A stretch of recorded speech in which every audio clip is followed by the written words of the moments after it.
రోజా గారిని హైపరాది ఏమన్నాడో తెలుసా అని రాస్తుంటారు కదా. నేను ఎప్పుడు ఏమనలేదండి ఆవిడని, నిజంగా ఎప్పుడు ఏమనలేదు. కానీ మీరు రాసుకొని సరే వ్యూవర్షిప్ కోసం మీరు రాస్తుంటారు.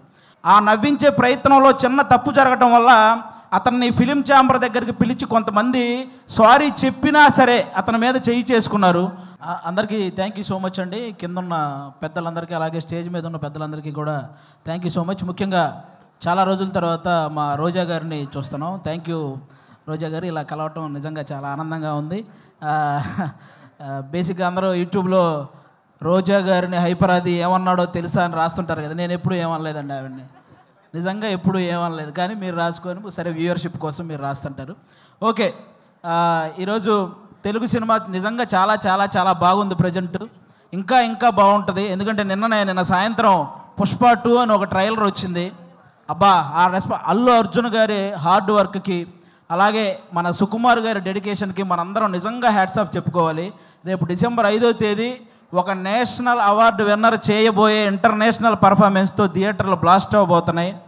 మళ్ళీ మన తెలుగు సినిమా వైభవం ఎప్పుడు అంటే తెలుగు సినిమా ఈ మధ్యకాలంలో ఎంత గ్రోత్ అంటే ఒక పక్క Oscar award, national award, Prabhas గారి కెరియర్లో 3,000 కోట్ల సినిమాలు, 100% స్ట్రైక్ రేట్తో పవన్ కళ్యాణ్ గారు పాన్ ఇండియా పొలిటీషియన్ అయిపోవడం, ఇవన్నీ కూడా అన్ని రకాలుగా కూడా మనం కూడా ఈ తెలుగు సినిమా ఇండస్ట్రీలో ఒక భాగం అవడం అనేది నిజంగా మన అదృష్టం. ఇప్పుడు ఈ కేశవ చంద్ర రమావతి ఈ కేసీఆర్ సినిమా గురించి మాట్లాడే ముందు ఒక వ్యక్తి గురించి ఒక సినిమా గురించి నేను ముందుగా చెప్పాలనుకుంటున్నాను. 2013లో జబర్దస్త్ ప్రోగ్రాం ద్వారా ఒక వ్యక్తి నవ్వించడానికి వచ్చాడు. ఆ నవ్వించే ప్రయత్నంలో చిన్న తప్పు జరగటం వల్ల అతన్ని ఫిలిం ఛాంబర్ దగ్గరికి పిలిచి కొంతమంది సారీ చెప్పినా సరే అతని మీద చేయి చేసుకున్నారు.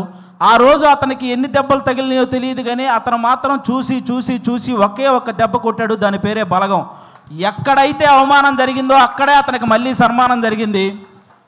జబర్దస్త్ వేణు అని చిన్న చూపు చూసే స్థాయి నుంచి బలగం వేణు అని అందరూ తన వైపు చూసే స్థాయికి ఎదిగిన మా జబర్దస్త్ వేణు అన్న మీ అందరికీ తెలుసు. ఆయనే బలగం సినిమా తీశారు. అంటే ఈ ఇండస్ట్రీలో మంచి హిట్ తెచ్చుకోవటం పెద్ద విషయం కాదు, కానీ మంచి హిట్తో పాటు మర్యాద కూడా తెచ్చుకున్న డైరెక్టర్ మా వేణు అన్న. ఎందుకు ఈ మాటలు చెప్తున్నానంటే, నేను జబర్దస్త్ ఆర్టిస్టులు అనగానే నవ్వించడం ఎంత కష్టమో తెలిసిన వ్యక్తులైతే గౌరవిస్తారు. ఆ నవ్వించడం ఏముందలేరా అనుకునే వ్యక్తులైతే చులకనగా చూస్తుంటారు. చాలామంది నేను గమనించాను. అది అలా చులకనగా చూసేవాళ్ళు కూడా గౌరవంగా చూసేలా చేసింది మా జబర్దస్త్ వేణు అన్న, అది బలగం సినిమాతో. ఈరోజు ఈ సినిమా కూడా మాకు అలాంటి గౌరవాన్ని తెస్తుందని మేము మనస్ఫూర్తిగా కోరుకుంటున్నాను. ఎందుకంటే చరిత్రలో తెలుగు సినిమాలు ఫెయిల్ అయి ఉండొచ్చు, కానీ తెలుగు సినిమా ఆడియన్స్ మాత్రం ఎప్పుడూ ఫెయిల్ అవ్వలేదు. మొన్న దీపావళికి 3 సినిమాలు రిలీజ్ అయితే 3 సినిమాలని పెద్ద హిట్ చేశారు. ఫస్ట్ టైం తెలుగు సినిమా చరిత్రలో ఒక్క నెగిటివ్ రివ్యూ కూడా రాకుండా హిట్ అయిన సినిమా లక్కీ భాస్కర్. కానీ ఒక మిలిటరీ వాడి జీవితాన్ని కళ్ళకు అద్దినట్టు చూపించి అందరినీ కళ్ళు చెమర్చేలా చేసిన అమరన్ సినిమా. కానీ ఇంకా ముఖ్యంగా నాకు బాగా హ్యాపీ అనిపించింది, కిరణ్ అబ్బవరం లాంటి హీరోకి ఒక హిట్ దొరికింది ఆ రోజు. అది నిజంగా చాలా హ్యాపీ అనిపించింది. కా సినిమాకు ముందు కిరణ్ అబ్బవరం అనే ఒక హీరో కదిలితే ట్రోల్ అయ్యేవాడు. ఇప్పుడు కా సినిమా తర్వాత కిరణ్ అబ్బవరం కదిలితే ట్రెండ్ అవుతున్నాడు. అంటే ఒక సక్సెస్ అంత వాల్యూ ఉంటుంది దానికి. నాకు అది నిజంగా చాలా హ్యాపీ అనిపించింది. ఈరోజు ఆ రేంజ్లోనే ఒక చిన్న సినిమా మన కేసీఆర్ అనే సినిమా రాబోతుంది.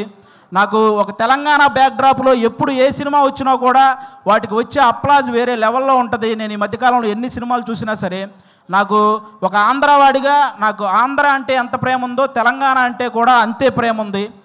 ఎందుకంటే నేను తెలంగాణలో సంపాదించే ఆంధ్రాలో ఉన్న మా అమ్మా నాన్నలకు అన్నం పెడుతున్నాను కాబట్టి.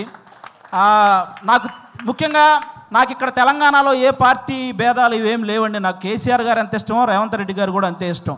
ముఖ్యంగా వాళ్ళందరికంటే కూడా తెలంగాణ ప్రజలంటే ఇష్టం. ఎందుకంటే వాళ్ళు తెలంగాణ తెచ్చిన వాళ్ళకి పట్టం కట్టారు, తెలంగాణ ఇచ్చిన వాళ్ళకి పట్టం కట్టారు. అందుకే వాళ్ళంటే నాకు చాలా ఇష్టం. కాబట్టి ఈరోజు ఆ తెలంగాణ బ్యాక్డ్రాప్లో మా రాకేష్ అన్న ఈరోజు కేసీఆర్ అనే ఒక సినిమా చేశాడు. మీరే రాకేష్ ఇప్పుడు ఏంటి రాకేష్ హీరోనా, మేము వెళ్ళి థియేటర్కి వెళ్ళి సినిమాలు చూడాలా అని నెగిటివ్ కామెంట్లు చేసేవాళ్ళు కూడా ఉంటారు.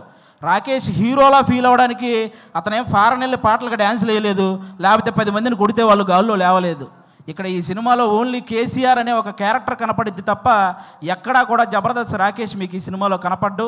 మీరంతా కూడా ఈ సినిమాని ఎంజాయ్ చేయండి. ఈ సినిమాకి ముందు అతను ఎంత సంపాదించాడో నాకు తెలియదు, ఈ సినిమా కోసం అతను ఎంత అమ్ముకున్నాడో నాకు తెలియదు, కానీ ఈ సినిమా ఆడితే మాత్రం అతను చాలా బాగుంటాడు, అది ఒక్కటే నాకు తెలుసు. కాబట్టి మీరందరూ కూడా ఈ సినిమాని ఎంకరేజ్ చేయాలి. ఈ సినిమా స్టార్ట్ అయ్యేటప్పుడు రాకేష్ సుజాత ఇద్దరే, కానీ కంప్లీట్ అయ్యేటప్పుడు వాళ్ళు 3 అయ్యారు. ఇద్దరు ముగ్గురు అయినట్టు ఈ సినిమాకి ఎన్నింతలు పెట్టారో 3 ఇంతలు లాభాలు రావాలని మనస్ఫూర్తిగా కోరుకుంటున్నాను. మా రాకేష్ బ్రదరు ఇంతమంది ఆర్టిస్టులను ఒక చోట చేర్చి అతనే అన్ని దగ్గరుండి ప్రొడ్యూసర్గా, అంటే అతనే డబ్బులు అన్నీ సమకూర్చుకొని వీళ్ళందరినీ, అంటే మామూలుగా మిమిక్రీ ఆర్టిస్ట్ అనమాట. ఎవరో చేసిన దాన్ని అనుకరించే స్థాయి నుంచి తను చెప్పిన దాన్ని ఇంకొకరు అనుసరించే స్థాయికి ఎదిగాడు మా రాకేష్ అన్న. నిజంగా దానికి కంగ్రాట్స్ అన్న. ఈ సినిమా నీకు అంతే ఇది చేస్తుంది. ముఖ్యంగా ఇక్కడ ఉన్న వాళ్ళందరూ మా జబర్దస్త్ కుటుంబం కాబట్టి, మా జబర్దస్త్ బేసిక్గా ప్రతి చోట జరిగే ఒక విషయం చెప్తున్నాను. జబర్దస్త్ అనగానే ఒక మైక్ పెట్టుకొని మాటలు కంట్రోల్ లేకుండా విశ్లేషించే కొంతమంది ఉన్నారు. కూర్చొని జబర్దస్త్ గురించి నెగిటివ్ మాట్లాడేస్తుంటారు. వాళ్ళకు ఒక మాట చెప్తున్నా, ఇదే జబర్దస్త్ నుంచి బలగం అనే ఒక సినిమా వచ్చింది. ఇదే జబర్దస్త్ నుంచి సుడిగాలి సుధీర్ అనే ఒక యాంకర్ కమ్ హీరో వచ్చాడు. ఇదే జబర్దస్త్ నుంచి గెటప్ సీను అని బుల్లితెర కమలాసన్ అనే పేరుతో ఒక అబ్బాయి వచ్చాడు. ఇదే జబర్దస్త్ నుంచి చమ్మక్ చంద్ర, ధనాదన్ ధనరాజ్, చలాకీ చంటి, శకలక శంకర్, ఆటో రాంప్రసాద్, హైపరాది, ఐదరే అభి, ఇలా అందరూ ఇలాంటి కమెడియన్స్ ఎంతోమంది వచ్చారు. ఇదే జబర్దస్త్ వల్ల కొన్ని వందల మంది ఆర్టిస్టులు ఇల్లు కట్టుకొని పెళ్లి చేసుకొని పిల్లా పాపలతో సుఖంగా ఉన్నారు. ఇదే జబర్దస్త్ వల్ల కొన్ని వందల మంది టెక్నీషియన్లు 3 పూట్ల వాళ్ళ ఫ్యామిలీకి ముద్ద పెడుతున్నారు. అలాంటి జబర్దస్త్ని కూర్చొని జబర్దస్త్ అంటే ఈ డబుల్ మీనింగ్ అవి ఎక్కువ అంట కదండి, అవునంట కదండి, అవును ఎవడో చూడకుండానే యానిమల్ సినిమా 700 కోట్లు వచ్చినాయి. మరి ఇదేమో మరి చేసేవేమో గుడి వెనక నాశనం పనులు, చెప్పేవేమో స్వామి వివేకానందం మాటలు. ఎందుకురా బాబు, ఈ జబర్దస్త్ దాని మీద పడి ఏడ్చే వాళ్ళందరికీ ఒకటే చెప్తున్నా, ఇంత చెప్పాక కూడా మేము జబర్దస్త్ని ఇలాగే అంటాము అని మీరు అంటారా? వయసు 30 దాటిన తర్వాత గడ్డంలో తల మీద అక్కడక్కడ తెల్ల వెంట్రుకలు వస్తాయి. అందులో 2 ఊండి అనుకుంటాను తప్ప లెక్క కూడా చెయ్యం. సీరియస్గా చెప్తున్నాను. కాబట్టి జబర్దస్త్ గురించి ఇంక విశ్లేషించడం మానేయండి. ఎందుకంటే తెలుగు సినిమా ఇండస్ట్రీని శాసించిన చిరంజీవి గారు లాంటి వాళ్ళే బోరు కొట్టినప్పుడు జబర్దస్త్ చూసిన సందర్భాలు ఉన్నాయి. అలాంటి జబర్దస్త్ గురించి మేము చేస్తే వచ్చే వ్యూస్ 1 కోటి, మీరు విశ్లేషిస్తే వచ్చేది మీదోటి, మా గురించి చెప్పారు కాబట్టి మాదోటి, అంతకు మించి ఎవడు చూడ్డు. కాబట్టి ఇది మీరు గమనించాలని మనస్ఫూర్తిగా కోరుకుంటున్నాను. ఎందుకంటే ఇక్కడ ఉన్న ఒక్కడు కూడా ఏదో ఈజీగా పైకి వచ్చిన వాళ్ళు కాదు. ప్రతి ఒక్కడు గేటు దగ్గర వాచ్మెన్ నెడితే కింద పడి వచ్చినోడే, కరెక్ట్గా తింటున్నప్పుడు ప్లేట్ లాగితే బాధపడి వచ్చినోడే, నేను నా కాళ్ళ మీద నిలబడతా అని చెప్పి ఛాలెంజ్ చేసి వచ్చి మనసు చంపుకొని ఇంకొకటి కాళ్ళ మీద పడి పైకి వచ్చినోడే, వర్క్ ఇచ్చి ఆ వర్క్ ఇచ్చాం కదా మళ్ళీ మనీ ఇవ్వాలా అంటే వాటిని కూడా భరించి పైకి వచ్చిన వాళ్ళే ఇక్కడ ఉన్న ప్రతి ఒక్కరూ కూడా. అందుకే మీరందరూ ఏదో మనం ఏముంది కామెంట్ పెట్టడానికి చేతిలో ఫోన్ ఉంటే సరిపోద్ది, కానీ కామెడీ చేయాలంటే పులుసు కారిపోద్ది. ఒకసారి రండి, ఎవడైనా నిజంగా టాలెంట్ ఉంటే రండి మళ్ళీ మా ఆఫీస్కి, నేనే ఆడిషన్ చేసి నేను పెట్టిస్తాను జబర్దస్త్లో శ్రీదేవి డ్రామా కంపెనీలో, మీ దగ్గర నిజంగా టాలెంట్ ఉంటే. కాబట్టి ఇక అలాంటివి బానుకోండి. ముఖ్యంగా ఓటీటీకి అలవాటు పడ్డ ఆడియన్స్ అందరూ కూడా ఒకసారి మీ అందరికీ చిన్న రిక్వెస్ట్, సంవత్సరంలో 100 సినిమాలు వస్తే అందులో 10 పెద్ద సినిమాలు ఉంటున్నాయి, ఇండస్ట్రీలో ఉంటున్నాయి, 90 సినిమాలు ఇంటికి వెళ్ళిపోతున్నాయి. కాబట్టి పెద్ద సినిమాలు ఉంటే ఇండస్ట్రీ బాగుంటుంది, కానీ చిన్న సినిమాలు కూడా ఆడితేనే ఇండస్ట్రీ ఇంకా ఇంకా ఇంకా బాగుంటుంది. సాఫ్ట్వేర్ ఇండస్ట్రీ అయితే వర్క్ ఫ్రమ్ హోమ్ అని చేసుకోవచ్చు, కానీ తెలుగు సినిమా ఇండస్ట్రీకి వర్క్ ఫ్రమ్ హోమ్ అంటే అవ్వదు. ఖచ్చితంగా థియేటర్కి వచ్చి చూడాలి, అప్పుడే సినిమాలు గట్టెక్కుతాయి. మా రాకేష్ అన్న చాలా కష్టపడి ఈ కేసీఆర్ ఈ సినిమా చేయటం జరిగింది. అన్నకి మీ అందరి ఆశీస్సులు కావాలి. మీ అందరికీ జబర్దస్త్ ద్వారా ఎన్నో సంవత్సరాలు మీ ఇంట్లోకి వచ్చి నవ్వించారు. ఇతని కోసం ఈరోజు మీరు ఇంట్లో నుంచి బయటకు వచ్చి థియేటర్కి వచ్చి ఆయన ఆశీర్వదించాలని మనస్ఫూర్తిగా కోరుకుంటాను. Once again thank you.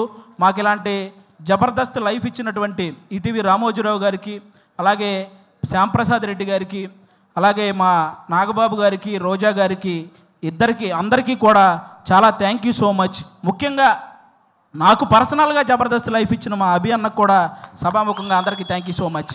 Thank you once again, thank you so much, thank you.